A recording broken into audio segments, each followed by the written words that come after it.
Good morning and welcome to Making Peace with Money with your host, Laurie Lomantia, Professor, CPO, and Prosperity Coach. Get ready to master your life and your money, not the other way around. Now, here is your host, Laurie Lamontia. Good morning and welcome to our show today where we have the pleasure of talking with Ellen Rogan, who is the co-author of a book, Great with Money. And I thought this was such a wonderful topic. It's a book it's a guide to prosperity, and it's just another wonderful approach into feeling and learning about our prosperity consciousness and how to be great with money.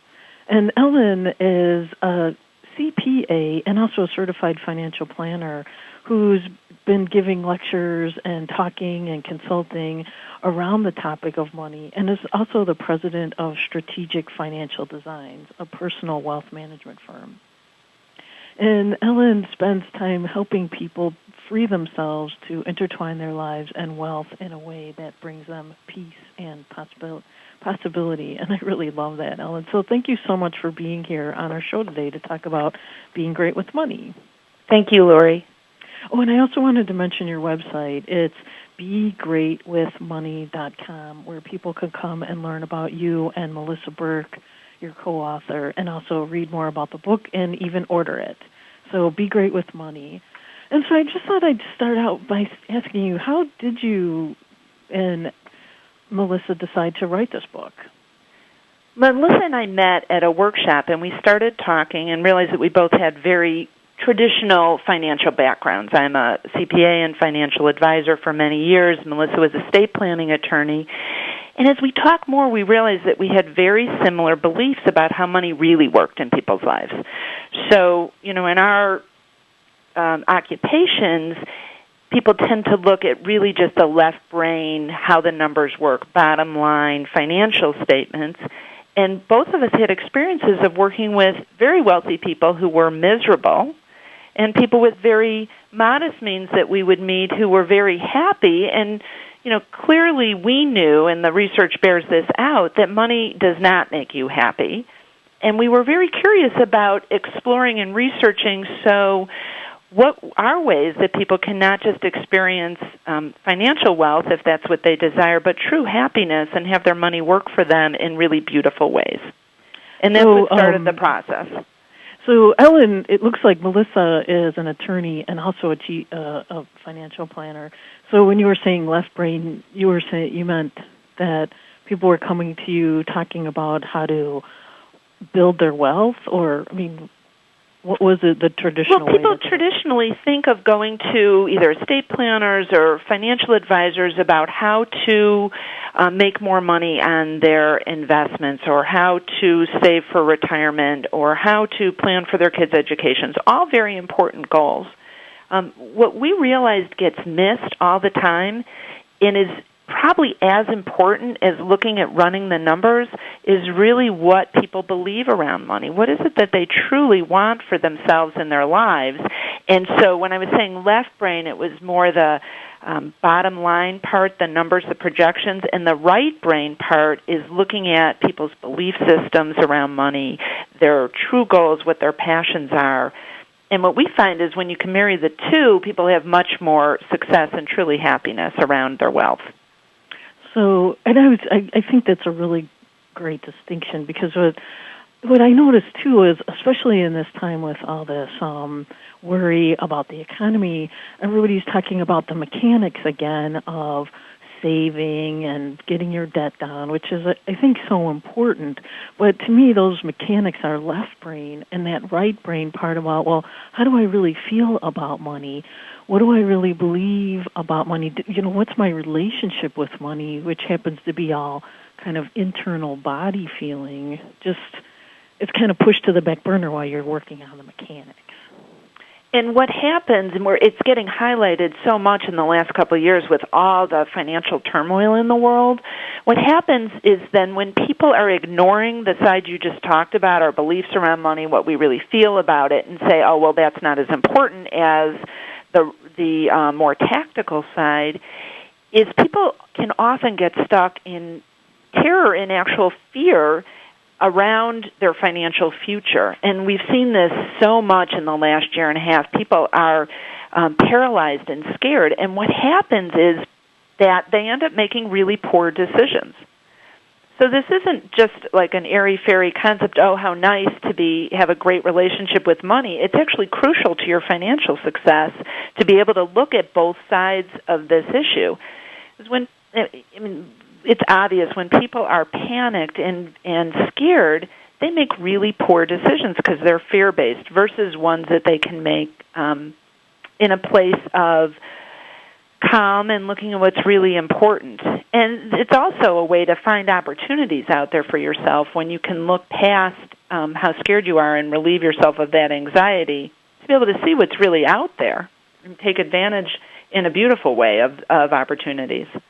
Well, that was one of the things I was getting as I read through your book, was that coming back to that fundamental philosophy of prosperity. And I don't know if you want to talk about that now, but it felt to me like the foundation upon which you were building your concept of being great with money started with the foundation of prosperity at the bedrock. A lot of times people initially think of prosperity as just being financial success, and I encourage people to expand that definition to something much broader than that. So prosperity can be having wonderful things happen in your life, being happy and thrilled at what you do for an occupation, health, relationships, all those things that make our lives wonderful is really a broader definition of prosperity. I'm not talking about just getting rich here. I'm talking about how to make money just a piece of the whole pie for yourself. A piece of the whole prosperity pie. A piece of the whole prosperity pie. What I find, Lori, is that people tend to lean on one side or the other with their beliefs. They may be more focused on scarcity, what isn't working. There's a limited, if we talk about a pie, there's only so much pie to go around. People who focus more on scarcity, besides it can be very fear-based, it's also kind of aggressive competition, right? So there's only so much of the pie, so for me to win, you have to lose. Limited resources, versus people who focus more with an abundance belief system believe there's more than enough to go around. There's unlimited opportunities. There's always possibilities. They believe in generosity of others and giving and making a difference and being of service. And when people can lean more on the abundance side, they're able to find opportunities that are out there no matter what's going on. Is that what you found with your clients? Is that what you noticed, you and Melissa, that the people who had lots of money but still weren't happy versus the people who had moderate amounts and were happy? I mean, were the moderate amounts people tending to have an abundance mentality? Well, what I found over and over, and I'll give it kind of extremes. When I've had conversations with people with major debt issues, they will always tell me what they don't do. So I can tell someone, I can have a conversation with someone and tell whether they're going to be financially secure down the road or not from just the conversation. So they'll say things like, we don't really go on big trips, we don't have a big fancy car, we don't. They'll tell me what they don't do. And my clients that are very financially secure, which is the kind of people that I tend to attract, are ones that will tell me how wonderful things are. We have really everything we need. Yeah, it would be nice to take another trip or redo our kitchen or whatever they're thinking about, but they're very grateful, comfortable, and content with where they're at, and they always focus their attention on what is working for them versus what is not working for them. And I see that over and over, no matter what's happening in the world. You know, it's funny because I think that point should not be lost on anyone. And I think it's something that we hear, but sometimes, I'll speak for myself, I gloss over it, but when I put myself into my life and I watch myself, I can catch myself exactly in that just slight shift in perspective that makes a huge difference from, that worrying and, well, look, I don't spend a lot of money on wasteful things versus that gratefulness mentality. I think it's really easy to hear, but to really check in with yourself and see, what am I really doing? Am I really, being honest about where I'm at? It's such a important thing to notice in this point in the conversation.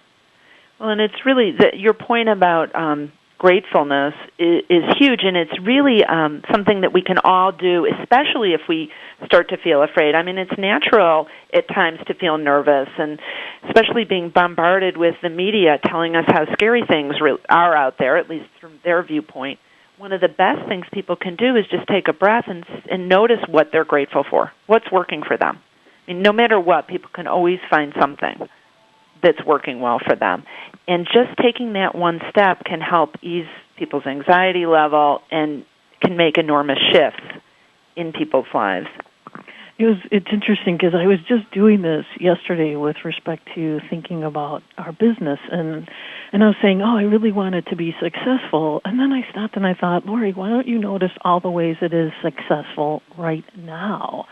We we kind of look into the future for what is, someday, but there's a lot of amazing things going on right now. The wonderful team, the cash flowing that is happening, the sales and the customers we do have. There's always a tremendous amount of satisfaction and success going on right in front of us that we don't always notice because we're out in the future somewhere. We like to call that being on your path of prosperity. Path of P-A-T-H, path of prosperity. So you're popping. You're on your path of prosperity.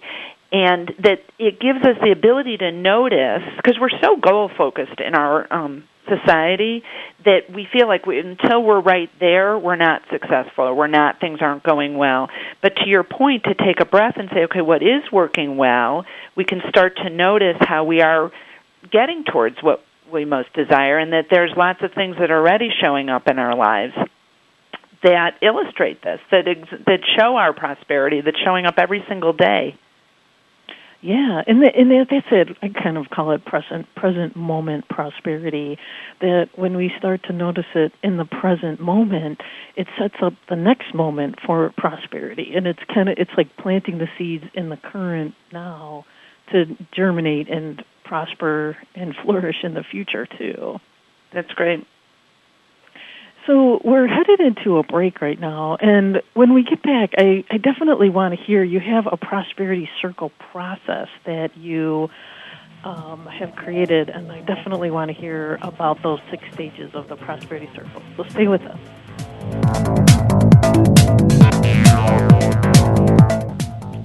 Hi, and welcome back. And we're talking with Ellen Rogan, who is the co-author of Great with Money, a wonderful book that's a guide to prosperity. And her website is begreatwithmoney.com.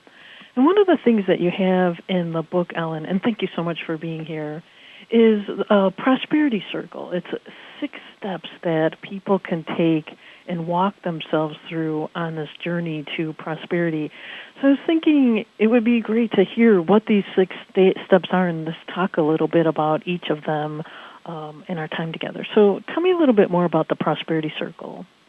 So it's, as you mentioned, Lori, it's a 6-step process, which people can actually step on at any of these steps. I'm going to go through them in the order that we have outlined in the book, but it really doesn't always have to be in this order.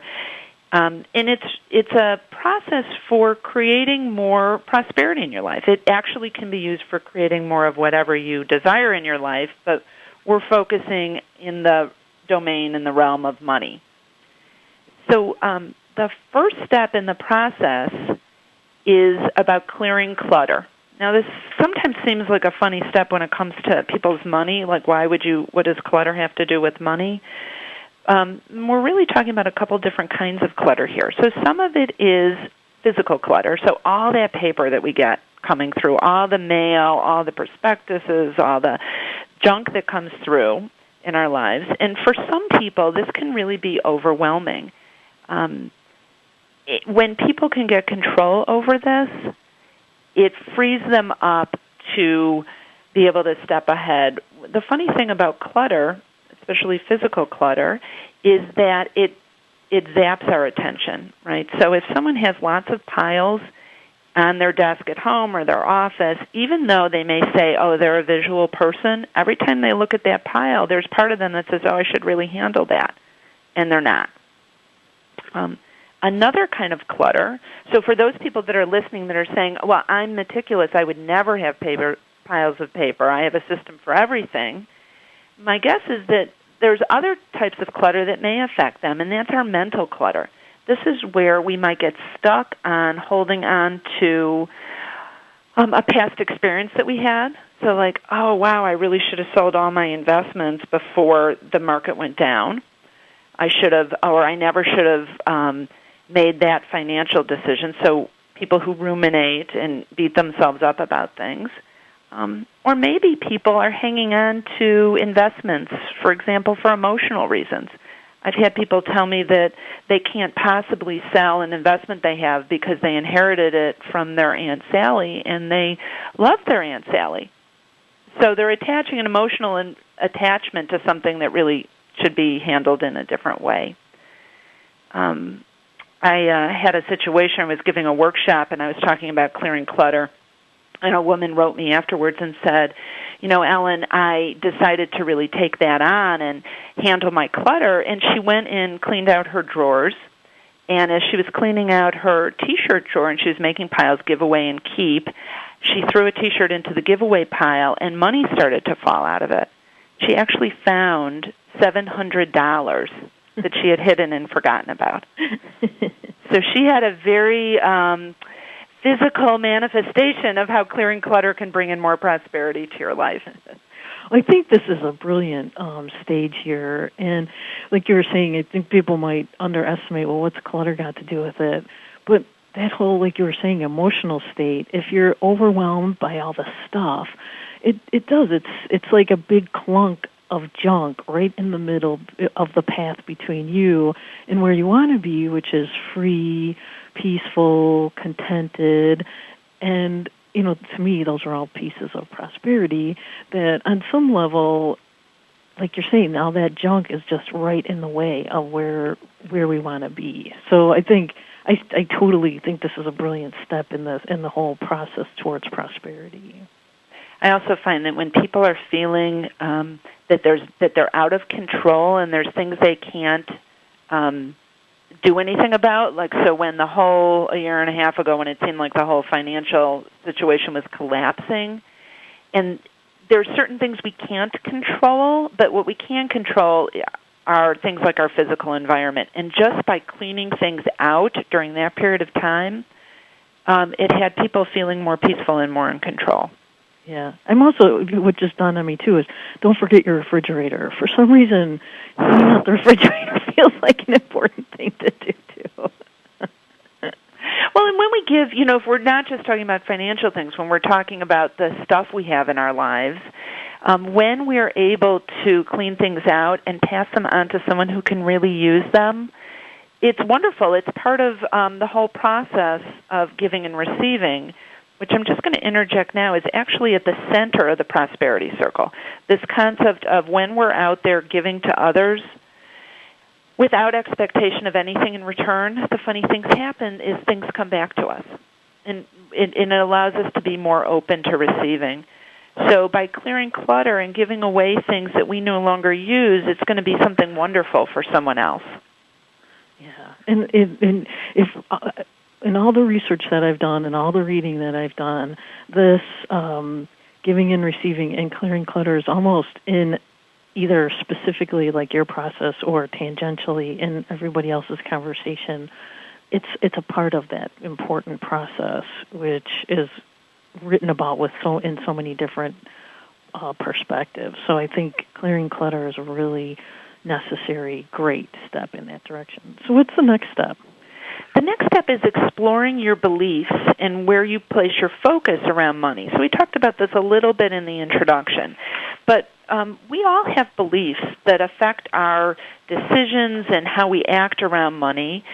Many of them are conscious, and many more are unconscious beliefs. So these beliefs come from all different sources. A lot of it's from our upbringing, around what our parents taught us about money, and it more likely than not wasn't things they actually told you, but deliberately around money in terms of teaching us, but more unconsciously the messages that we got growing up around money. So there's never enough. There's more than enough. Even things like expressions such as save for a rainy day or you can't take it with you, all affect how we make decisions around money.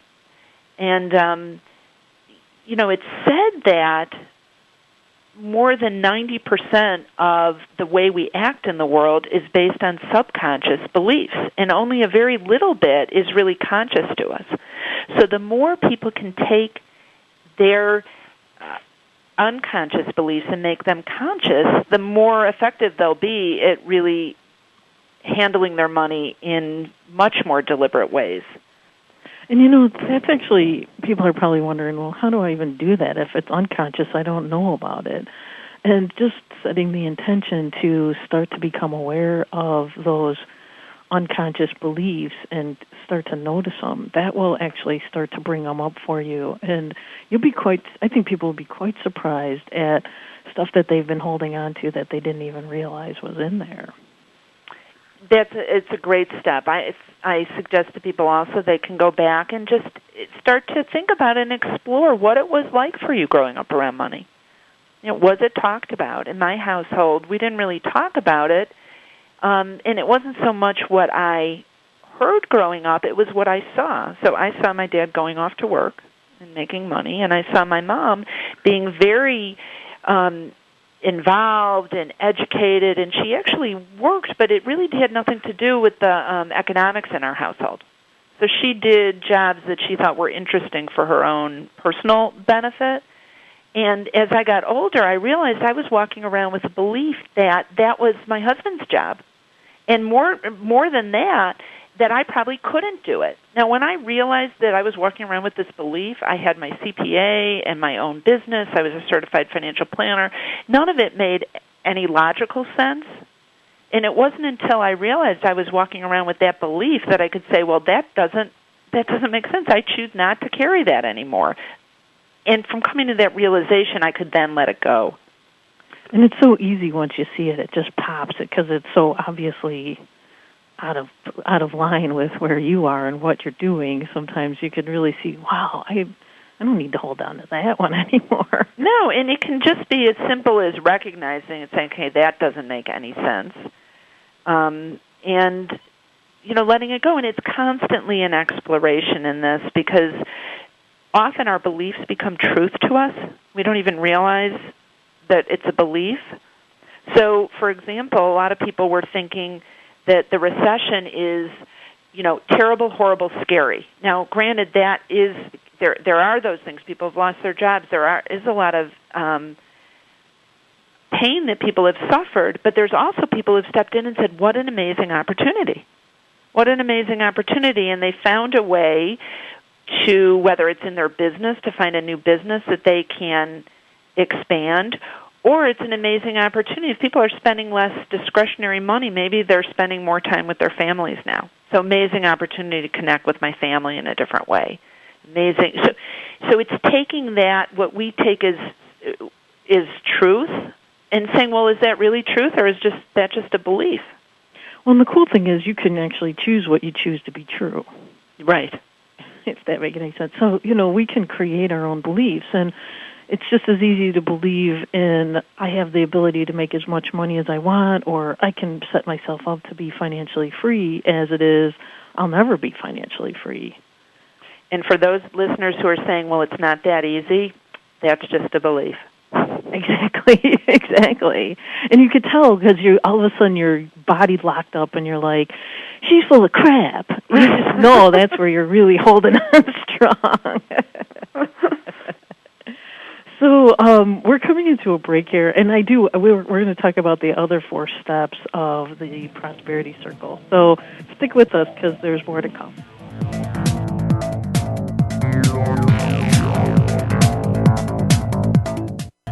Hi, and we're talking with Ellen Rogan, the author of Great with Money, and her website is begreatwithmoney.com if you'd like to see a little bit more about the book. And we were talking about the 6 stages of the prosperity circle, which forms the outline and the basis of the book. So before the break, we talked about clearing your clutter and focusing your beliefs as the first 2 steps. Ellen, what is the next step that you recommend people take in this prosperity journey? The next step is to create your vision for prosperity. So this is a mental picture, a vision for yourself about what it is that you most desire. So just as corporations have vision statements, we need to have that for ourselves, whether it's for a small short-term goal that we have or some larger dream that we want to create in our lives. And what we suggest is that there's actually 4 steps in creating prosperity. So it's a prosperity formula, if you will. And the first part is to think about what it is you truly desire. This is the seed of creating what we want. Then to mentally picture this, to go through the process and picture it in your mind as if it's happening currently for yourself. And feel what it would feel like to have that come true. If you were in that position right now, how would it feel for you? And physically feel that. And then to speak your vision out loud. By going through this process, we're able to create things in a time much more quickly than we could possibly really imagine. And this works for big stuff. It works for little stuff. So little stuff, and I encourage people to play with this to give themselves some evidence that it truly works, can be for something as little as finding a parking space.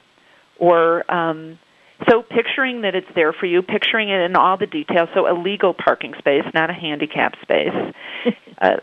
Picture the parking space being there right when you get there. And it will work for you. Today I did it with traffic. I was driving into downtown Chicago and wanted to make sure I was sitting by my desk and plenty of time for this phone call, and I got downtown in one of the quickest times I ever get down. Now, that may sound crazy to some people, but what I would say to that's just a belief that it's crazy, and it actually works. So when I have this work for small goals in my life, it gives me confidence and the belief that I can do this for even larger goals that I have, things that I want to occur in my business or my personal relationships. So it's funny? I've been doing this with winning the lottery. Yeah. And I decided I'm going to teach myself how to win the lottery. And so I've gone through this process. First, I had to give myself permission that I actually could win the lottery, so I desired it. And then I've been picturing it and feeling it. And part of what I do is every day I find ways that I won the lottery where, and it could be the craziest thing. I'm in Florida right now, and I've been looking for a certain shell. And so I walked down the beach looking for this certain shell. And when I found it, I'm like, oh my gosh, that's like winning the lottery. It's funny how you don't have to have the exact thing, but the feeling of it be what you're experiencing. And then you'll keep recreating that feeling, whether it's success or winning the lottery or whatever. But that process that you described, picturing it and feeling it, and then, of course, giving yourself permission to talk about it with authority is really powerful in creating that vision. And when we speak about it, Lori, it's really important to, as we talked about before, speak about what it is you want to have happen, not what you don't want to have happen. So I didn't say to myself, oh, I don't want there to be a lot of traffic when I drive downtown today. I don't want there to be an accident. What I said was, I want to be able, I'm driving downtown, there's no traffic, I get to my desk in plenty of time. Right. Which is and what I happens. say, I'm going to win the lottery, or every day I win the lottery, and then I find proof of how I've won the lottery. Mm-hmm. Yes, no, it's really, because like you're saying, what you put your attention on grows, and if you put your attention on traffic, which is what that not statement goes, you're still putting your attention on traffic, not getting down as fast as possible. And our minds are incredibly powerful tools. I mean, science is starting to show evidence of this all the time. There's research that we can actually change our DNA based on our belief system. So this isn't just a a metaphysical concept. It is, and it also is showing up in science and research now in important ways. So the tool that we have using our minds is one that we have to be really careful with, because it can work either way. So just like a tool in your kitchen, if you have the best cooking knife possible, it can be amazing and help you create unbelievable things in your kitchen, or it could be the most dangerous tool that you have, right? You could cut yourself terribly on it. And that's what our mind is like as well. So do you choose to use it to create what you desire, or do you spend a lot of time worrying about what you don't want to have happen, which is more likely to bring more of that to you in your life? I caution people to use this as for a force for good for yourself. Absolutely.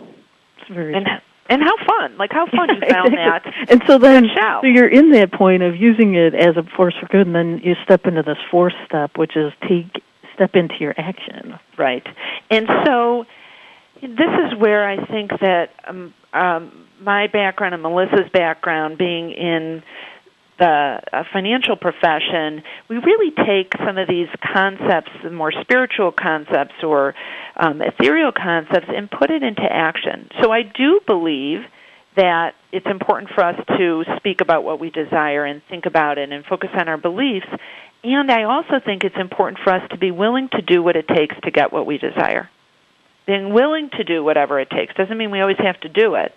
So putting that into action. I actually had to get in my car and drive downtown. I didn't just wish myself to be at, my desk in Chicago.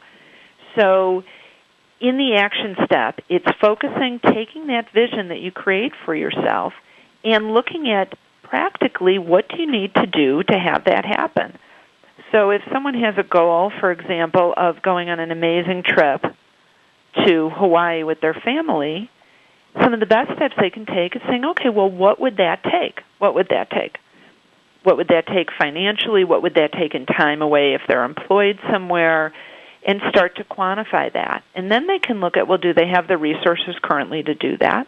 What would they need to do to have that happen? They have to be willing to look at what's coming in terms of money, what's flowing out, also look at other goals they have to make sure that the goal that they're setting isn't disaligned with another goal they have. If the goal is to go to Hawaii, but the goal is also to make sure your kids' college education is funded, is there a way you can do both of them? Now, having said we need to base this in reality and looking at what's really there, I also like to leave the door open for some magic, right? So if we know I'm willing to do what it takes, I really want to take this trip to Hawaii with my family, willing to do whatever it takes, I figure out how to save for it, it doesn't mean that, maybe I won't win the lottery and all of a sudden that money will be here, or I'll win a trip on the radio, or some business situation will come up where someone's going to fly me out to Hawaii as well. Well, that's exactly how I ended up in Florida. I had decided I wanted to come here for a couple of weeks of vacation, and I was so cool. I just was thinking about it and putting everything in place. And then I ended up talking to a friend of mine who's like, oh, yeah, we just spent Christmas in Florida. We have this great condo on Sanibel. And I'm like, she's like, oh, and you can use it anytime. I'm like, great. How about January 19th? I was just like, it was magical. I had been so clear. I just decided I was going to do this. I had put everything in place. And the cool thing was, at the last minute, this cool condo came up, and it's beautiful. And so magic, I think that's so important for people to feel, is once you get that vision, magic is going to start happening, as well as in working with you, not against you, but of course with you. Life is going to start working with you in a magical way because you've set your clear vision out there. It's got to. I always have this picture that we're really, when we stop worrying and when we begin to focus on what we truly desire that serves us and serves others as well, so not just in a materialistic, selfish way, but really is out there in a broader way, that I pictured this river that we should be always flowing down it, and it's just us that keeps us running into rocks, or there'll be a dam in the middle of the river, or all these other things that gets us off track. But when we're clear on what we desire and when our motives are good to serve us and to serve others in the world as well, then we just flow down, and these things happen. People offer you condos. There's all sorts of wonderful things that come your way. And, as I said, we have to be willing to do what it takes to get there, right? Yeah, we're paving our own way to way. success. Exactly. And so that's probably, the next step is celebrate your achievements. So once you have to put yourself into action, why not celebrate it, which is step number 5. In terms of celebrating your achievements, this has a lot to do with speaking to what you mentioned before, is noticing where you are on the path, right? Many people would have looked at the shell and said, oh, I found the shell. You said, I just won the lottery today. This is what I was picturing, and it showed up. You're focusing and noticing all these wonderful things that are happening to you. People can set up a prosperity journal for themselves, for example, and notice when things are coming their way. I had someone tell me the story about how that every time they found money on the street, or if someone shortchanged them and they realized it and they got money from that, any time that money came their way, they put it in a special place to notice how prosperity was flowing to them all the time. By the end of the year, from all these different places that this woman had found money, she ended up with $700. Wow, wonderful. So she was, I'm thinking, $40 would feel like a lot if you're just finding money on the street or whatever. $700 she paid for part of a vacation for herself by just paying attention. So whether it's actual money that's coming our way or opportunities or new business, whatever it is, to be noticing and celebrating when these things are happening. And to your point earlier, then we start to kind of build those muscles of bringing more of this into our life and realizing it can really be easy. It doesn't have to be hard. No, in fact, I think it was meant to be easy. We just make it hard. I agree. And the other part you have in here is recognize and receive. Yeah, so, recognizing that things are out there for you and then being open to receiving them. So, so for your shell example, you could have walked right past that. But being open to things happening, sometimes, as I mentioned earlier, in the center of the circle is this concept of giving and receiving. Sometimes the best way we can give to someone else is by being open to receiving from them. Studies on happiness have found that it's not buying things or material things that give us lasting happiness. That's pretty short-lived. It's gratifying acts, giving to others, and being grateful that creates longer-term happiness for ourselves. Well, if someone's trying to do something nice for you and you don't let them, you're inhibiting their ability to feel that joy as well. So I love that. Giving and receiving is really, really important. I like to think of it as if your hands are always clenched, tight, holding on tight, you're not giving it all, then your palm isn't open to ever be receiving. And on the same hand, there's some people that are so much better at giving and they won't receive for themselves. If their palms are always wide open, then they can't take anything and receive it for themselves. Yeah. I was thinking about one of the women I work with. I gave her a compliment one day, and she's like, "Oh, cut it out." And I'm like, the response is, "Why, thank you. That was so lovely."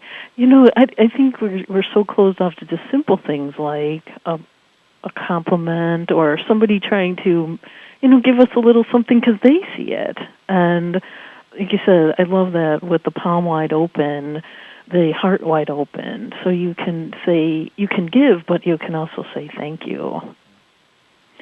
So we're headed into a break here, and we're going to talk about the last 2 steps, so stay with us.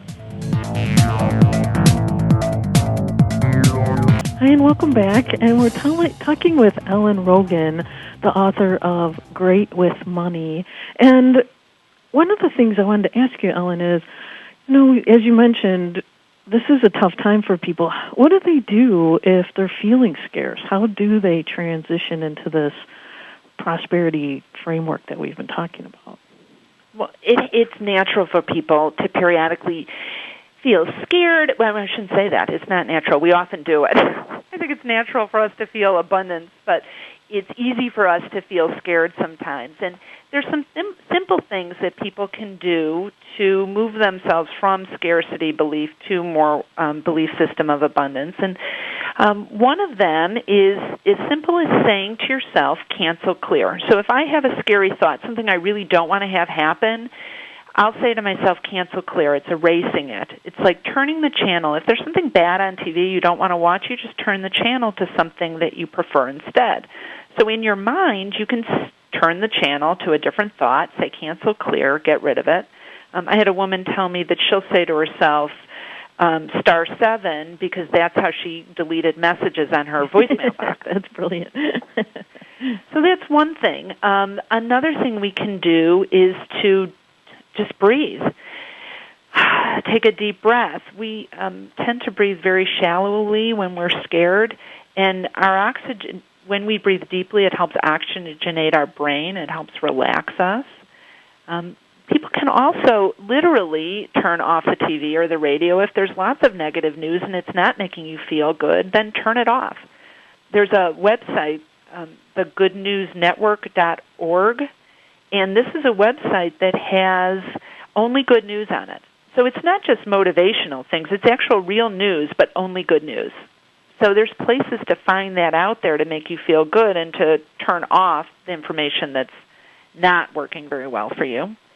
I just want to share quickly one of the things that I love doing and have amazing results is I'll say to myself on a regular basis that I expect lavish abundance in every aspect of my life. Specifically today, I expect, recognize, and welcome lavish abundance, and I'm grateful for it.